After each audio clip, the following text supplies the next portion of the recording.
UP में India गठबंधन में सीटों का बंटवारा हो गया है। अखिलेश यादव और राहुल गांधी साथ साथ पदयात्रा करते हुए भी दिखाई दिए। दूसरी तरफ एनडीए में हालात बेहद खस्ता दिखाई दे रहे हैं। एनडीए में शामिल आरएलडी और सुभा सपा अब एनडीए छोड़ने की तैयारी कर रहे हैं। मामला सीटों को लेकर फंस चुका है। तो कैसे एनडीए बीजेपी की उसके सहयोगियों से बिगड़ गई बात, देखिए ये रिपोर्ट। यूपी में सीट बंटवारे को लेकर एनडीए में पेंच फंस गया है। इंडिया गठबंधन की मजबूत स्थिति के चलते बीजेपी ने यहाँ जातीय समुदाय की छोटी छोटी पार्टियों से गठबंधन किया है।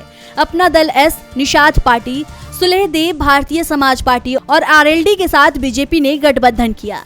लेकिन चुनाव से पहले बीजेपी का ये गठबंधन बिखरता दिखाई दे रहा है। दरअसल एसबीएसपी के प्रमुख ओपी राजभर ने ऐलान किया कि गाजीपुर सीट से उनकी पार्टी की तरफ से ब्रिजेश सिंह उम्मीदवार होंगे, लेकिन बीजेपी ने ये सीट राजभर को देने से इनकार कर दिया है। योगी सरकार में मंत्री और वाराणसी, चंदौली और गाजीपुर के क्लस्टर इंचार्ज गिरीश यादव ने कहा कि गाजीपुर सीट से बीजेपी का ही उम्मीदवार उतारा जाएगा। इसके बाद राजभर ने लोकसभा चुनाव लड़ने से ही इनकार कर दिया है।